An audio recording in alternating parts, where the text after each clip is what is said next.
ಇವತ್ತು ಮಾಧ್ಯಮ ಗೋಷ್ಠಿ ಕರೆದಂತ ವಿಚಾರ ನಮ್ಮ ನಾಯಕರಾದಂಥ ರಾಹುಲ್ ಗಾಂಧಿಯವರು ಸುಮಾರು 7-8 ವರ್ಷದಿಂದ ಸತತವಾಗಿ ಅದಾನಿ ಕಂಪನಿ ಬಗ್ಗೆ ಸಾರ್ವಜನಿಕರ ಗಮನವನ್ನು ಸೆಳೀತಾ ಇದ್ರು. ಅನೇಕ ಆರೋಪಗಳನ್ನು ಮಾಡ್ತಾ ಇದ್ರು. ಆದರೆ ಕೇಂದ್ರ ಸರ್ಕಾರ ಮತ್ತು ಅನೇಕ ತನಿಖಾ ಸಂಸ್ಥೆಗಳು ಅವರ ಯಾವ ವಿಚಾರದಲ್ಲೂ ಭಾಗಿಯಾಗಿಲ್ಲ ಅನ್ನೋದನ್ನ ಬೆಂಬಲವನ್ನ ವ್ಯಕ್ತಪಡಿಸ್ತಾ ಇದ್ರು. ಪಾರ್ಲಿಮೆಂಟಲ್ಲೂ ಕೂಡ ಚರ್ಚೆ ಆಯಿತು, ಬೀದಿಯಲ್ಲಿ ಚರ್ಚೆ ಆಯಿತು, ಬೇಕಾದಷ್ಟು ಫೋರಮ್ಗಳಲ್ಲೂ ಚರ್ಚೆ ಆಯಿತು. ಆದರೆ ಏನು ನಮ್ಮ leader of the opposition Rahul Gandhi ಅವರು ಮಾತಾಡಿದ್ರು,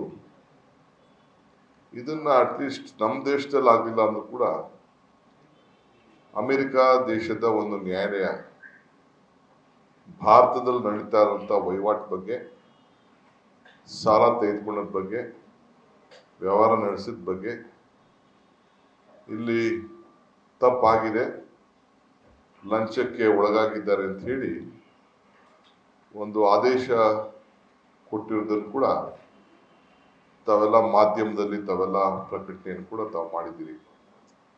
ನಮ್ಕಿನ್ನ ತಾವು ಕೂಡ ರಿಸರ್ಚ್ ಮಾಡಿದ್ದೀರಿ.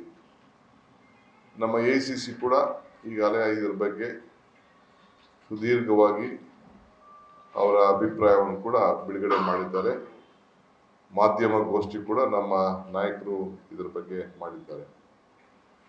ನಮ್ದು ಒತ್ತಾಯ ಈಗಾಗಲೂ ಕೂಡ ಗೌರವಾನ್ವಿತ ಈ ದೇಶದ ಪ್ರಧಾನಮಂತ್ರಿಗಳು ಇದನ್ನ ಫಸ್ಟ್ ಇಂಥ ವಿಚಾರಗಳನ್ನ ದೇಶದ ಗೌರವವನ್ನು ಉಳಿಸೋಕ್ಕೋಸ್ಕರ ಆಗಲಿ ದೂರವನ್ನು ಇಟ್ಟು ಎಲ್ಲ ಸಂಸ್ಥೆಗಳಿಗೆ, ಇನ್ಸ್ಟಿಟ್ಯೂಷನ್ಸ್ಗೆ, ಬ್ಯಾಂಕರ್ಸ್ಗೆ, ಸರ್ಕಾರಗಳಿಗೆ ಈ ದೇಶದ ಮರ್ಯಾದೆ ಹೋಗ್ತಾ ಇದೆ.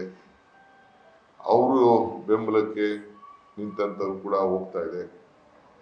ಬಿಜೆಪಿ ನಾವು ದೂರ ಇದ್ದೀವಿ ಅಂತ ಹೇಳ್ಬೋದು, ಬಟ್ ಅಲ್ಟಿಮೇಟ್ಲಿ ಯಾರು ಅದನ್ನ ನಂಬಲಿಕ್ಕೆ ಸಾಧ್ಯ ಇಲ್ಲ.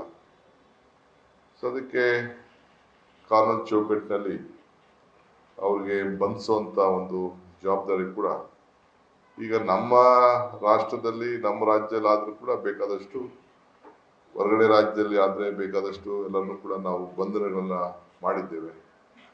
ವಿರೋಧ ಪಕ್ಷದ ಅನೇಕ ನಾಯಕರುಗಳನ್ನೆಲ್ಲ ನೀವೆಲ್ಲ ಅರೆಸ್ಟ್ ಮಾಡಿಸೋಂತ ಒಂದು ಚೀಫ್ ಮಿನಿಸ್ಟರ್ಗಳನ್ನು ಬಿಡ್ಲಿಲ್ಲ, ನಮ್ಮಂತವ್ರನ್ನು ಬಿಡ್ಲಿಲ್ಲ. ಇದಕ್ಕೆ ತಾವೆಲ್ಲ ರೆಡಿ ಆಗಬಾರ್ದು. ಇದಕ್ಕೆ ತಾವು ಬಹಳ ಕಾನೂನಿನ ಚೌಕಟ್ಟಿನಲ್ಲೇ ತಾವು ಬೇಕಾದಷ್ಟು ಅವಕಾಶ ಇದೆ. ನಮ್ಮ ದೇಶದಲ್ಲಿ ನಡೆದಂತ ವ್ಯವಹಾರಗಳನ್ನ ಉದಾಹರಣೆಯನ್ನ ಅವರು ಕೊಟ್ಟಿದ್ದಾರೆ. ಆದ್ರಿಂದ ಕೂಡಲೇ ಕಾನೂನು ಚೌಕಟ್ಟಿಗೆ ತಂದು ಅವ್ರನ್ನ ಬಂಧಿಸಬೇಕು ಅಂತೇಳಿ ಕರ್ನಾಟಕ ಪ್ರದೇಶ ಕಾಂಗ್ರೆಸ್ ಸಮಿತಿ ಇದಕ್ಕೆ ಒತ್ತಾಯವನ್ನ ಮಾಡ್ತಾ ಇದೆ. ನಾನು ಡೀಟೇಲ್ ಆಗಿ ನಿಮ್ಮ ಹತ್ರನೂ ಇದೆ. ಈಗ US ಕೋರ್ಟು ಯಾವ ರೀತಿ ಈಸ್ಟರ್ನ್ ಡಿಸ್ಟ್ರಿಕ್ಟ್ ಕೋರ್ಟು ಏನೊಂದು ಆದೇಶ ಕೊಟ್ಟಿದೆ, ಅದನ್ನೆಲ್ಲ ನೀವು ಕೂಡ ಮಾಡಿದ್ದೀರಿ. ಇನ್ವೆಸ್ಟಿಗೇಷನ್ ಏಜೆನ್ಸಿ ಕೂಡ ಬ್ರೈಬ್ ಮಾಡಕ್ ಕೊಟ್ಟಿದ್ದನ್ನು ಕೂಡ ದಾಖಲೆಯನ್ನ ನಿಮ್ಮದೇ ಆದಂಥ ಅನೇಕ ಮಾಧ್ಯಮಗಳಲ್ಲಿ ಬರೆದಿದ್ದನ್ನ ನಾನು ಗಮನಿಸಿದ್ದೇನೆ. ಸೊ ಗ್ರೀನ್ ಎನರ್ಜಿ ಕಂಪನಿ ವಿಚಾರದಲ್ಲಿ India US listed Indian company ಅವರೆಲ್ಲ ಸೇರಿ ಮಾಡಿದಂಥ ಪ್ರಾಜೆಕ್ಟ್ಗಳ ಬಗ್ಗೆ, ಸೊ ಅವರು ಕರಪ್ಟ್ ಸೋಲಾರ್ ಪವರ್ ಪ್ರಾಜೆಕ್ಟ್ ಅಂತೇಳಿ ಅಮೆರಿಕನ್ ಕೋರ್ಟು ಹೇಳಿದ್ದಾರೆ. ಸೊ ಇದನ್ನೆಲ್ಲ ತಾವು ಕೂಡ ಒಂದು ದೊಡ್ಡ ವ್ಯಾಖ್ಯಾನ ಮಾಡಿದ್ದೀರಿ. ಈ ದೇಶಕ್ಕೆ ಒಂದು ಗೌರವ ಬರೋ ರೀತಿಯಲ್ಲಿ ತಾವು ಇದ್ರ ಬಗ್ಗೆ ಏನು ಮೇನ್ ಚಾರ್ಜಸ್ ಇದೆ ಅದು ಒಟ್ಟು $200 ಮಿಲಿಯನ್ ಬಗ್ಗೆ, ಆಮೇಲೆ 2020ರಲ್ಲಿ ಯಾರು ಅದಕ್ಕೆ ಪ್ಲಾನ್ ಹಾಕಿದ್ರು, ಯಾರು ಭಾಗಿಯಾಗಿದ್ರು, ಅದೆಲ್ಲ ಕೂಡ ಒಂದು ತನಿಖೆ ಆಗಿದೆ.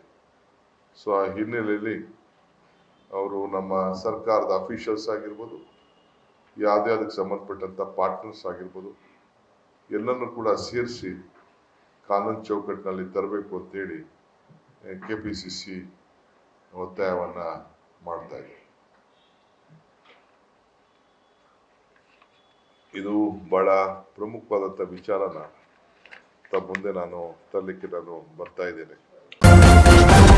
ನ್ಯೂಸ್ ಫಸ್ಟ್ ನಿರ್ಭೀತಿಯಿಂದ ನಿಮ್ಮ ಪರವಾಗಿ.